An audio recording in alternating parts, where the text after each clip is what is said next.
জীবনের অনেকটা সময় অতিবাহিত হয়ে গেছে, রমজানের রোজাগুলো আদায় করা হয়নি। এখন আপনি রমজানের রোজাগুলো কাজা করতে চাচ্ছেন, আপনার জন্য করণীয় কি? বিসমিল্লাহি ওয়াসসালাতু ওয়াসসালামু আলা রাসূলিল্লাহ। দর্শক শ্রোতা, আমরা অনেকেই না বুঝার কারণে, দিনের বুঝ না থাকার কারণে, অবহেলায়, অলসতায় রমজানের রোজাগুলো ছেড়ে দিয়ে থাকি। এক্ষেত্রে আপনার করণীয় কি হওয়া উচিত? রমজানের সিয়ামগুলো পালন না করার দুইটা পদ্ধতি হতে পারে। একটা হলো আপনি রোজা রেখে তারপর ইচ্ছাকৃতভাবে এই রোজাকে ভেঙে ফেলেছেন। একটা হলো আপনি রোজা একেবারেই রাখেননি। যদি কেউ রমজানে রোজা রাখার পর ইচ্ছাকৃত রোজা ভেঙে ফেলে, তাহলে তাকে কাজা এবং কাফফারা উভয়টি আদায় করতে হবে।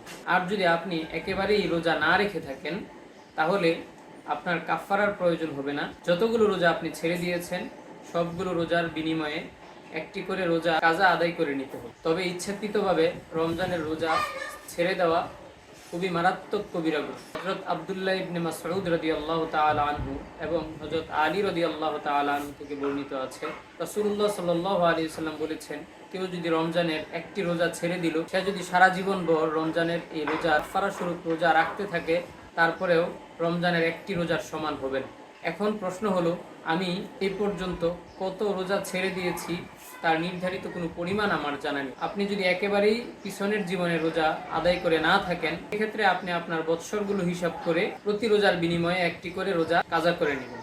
আর যদি নির্ধারিত সংখ্যা মনে না থাকে, হিসাব করতে না পারেন, আপনার প্রবল ধারণা অনুযায়ী রোজা কাজা আদায় করে নেবেন।